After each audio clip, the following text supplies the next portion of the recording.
The interior minister here in France saying that they're close to positively identifying whether or not a second French national is among those on that gruesome video that shows the murder over the weekend of a U.S. aid worker. A 22-year-old Normandy native appears unmasked in the video. It's got France wondering about the scale of homegrown jihadists attracted to the conflicts in Syria and Iraq. Elena Casas has more.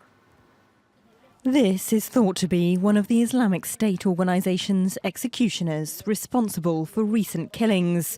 Born Maxime Auchard, known as Abdul Abdallah al-Faransi, French authorities say he is from this quiet village in Normandy and has been in Syria for 15 months.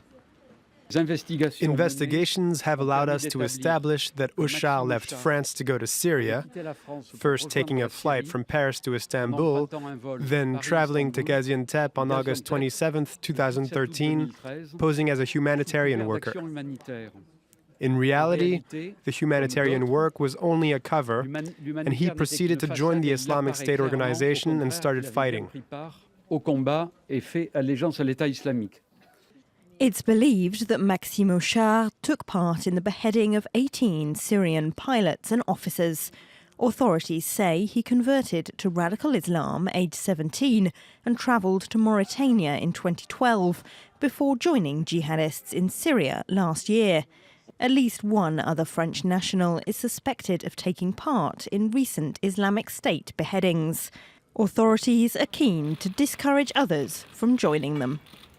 Besides the condemnation of these unspeakable crimes, I solemnly call on our compatriots, especially the young who are the prime target of terrorist propaganda, to open their eyes to the terrible reality of the actions of the Islamic State organization and their affiliated groups, who enslave, who torture, and who kill. Around 1,000 French nationals are believed to have travelled to Syria to fight since the beginning of the conflict.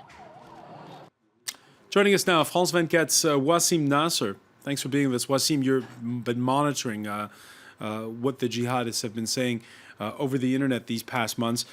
You heard at the end of that report by Elena Casas talking about 1,000 French jihadists, but it's not 1,000 French who are currently in Syria and Iraq. Of course, 1,000 is the number of French people who were involved in Syria with jihadi groups. But today we can talk about 370 active French people there, including the families, which means women and children. Numbers are hard to come by. How do we come up with those kind of figures?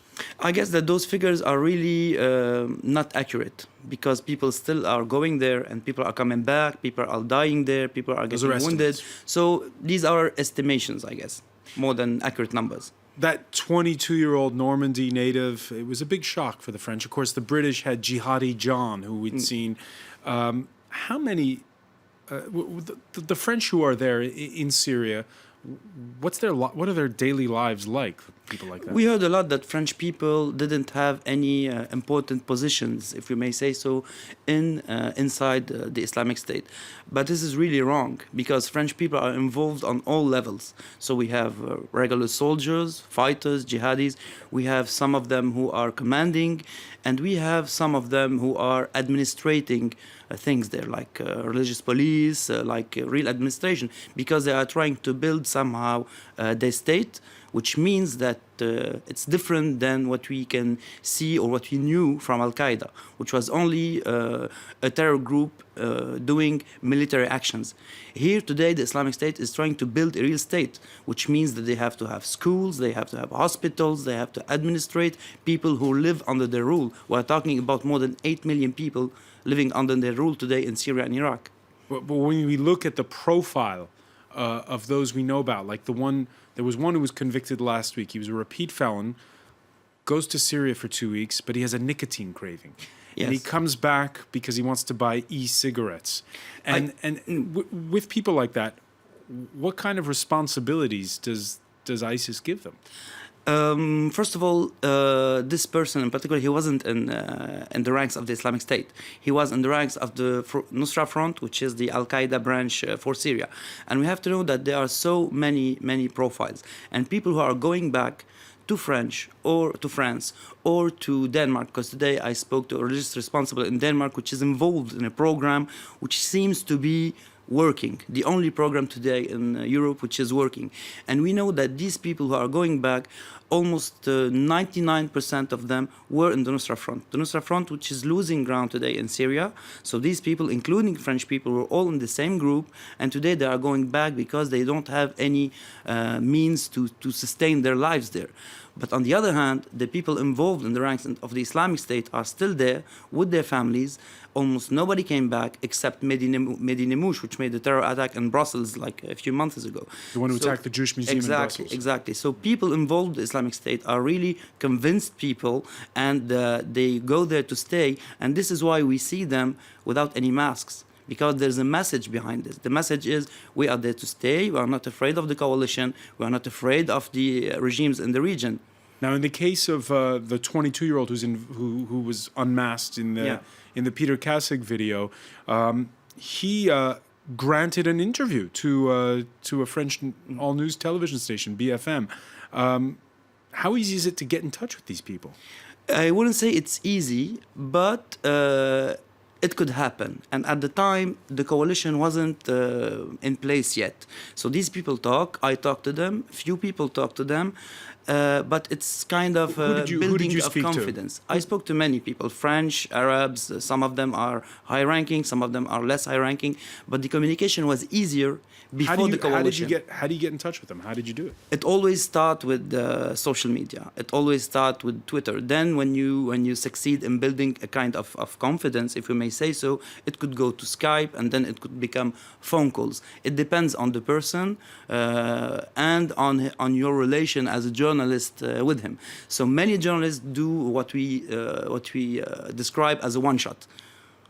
But I don't act this way. I try to build a real relation of confidence with them, and this is how that I can come up with the information. This is how I can confirm some information. But what we should make an emphasis on this profile of this Maxime, because this guy doesn't have any Arab or Muslim origin, which means that this is a social and a political problem which can concern anyone. The latest studies show what we've been saying since years. We were a few to say this, that these people aren't all crazy, aren't all criminals. They have very educated people with them, which is reflected in their communication and their way of acting and their way of exposing their ideology. One more time, which is a big difference with al-Qaeda. Al-Qaeda, which were in plains or in mountains and acting really in an obscure way. Today, these guys are the children of the 21st century, if we may say so. And they communicate and they do their propaganda on social media. Self-radicalized for a lot of them. And like you say, a lot of them, like in this case of the Normandy natives, they're converts, a lot of them, recent converts to Islam. When you manage to get this contact going and this relationship going with them, and they speak to you, first of all, what kind of general profile are these? Do you ever sense that? Are they ever homesick, or?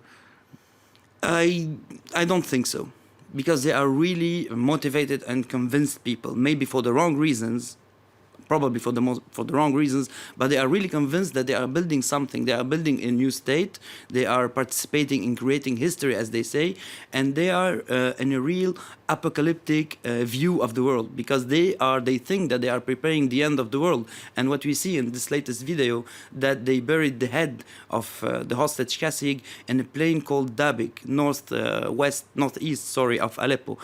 A plane which is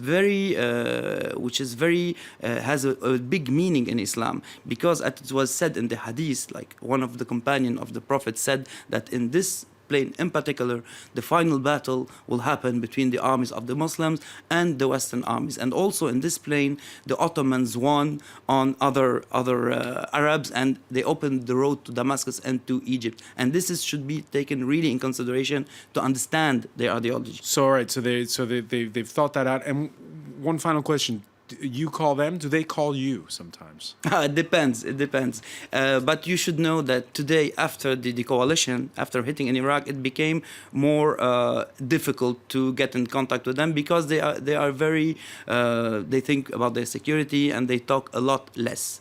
All right. The International Center for the Study of Radicalization putting out last month an estimate of where foreign jihadists in Syria and Iraq come from. There you see the map, and we see quite a few from Europe.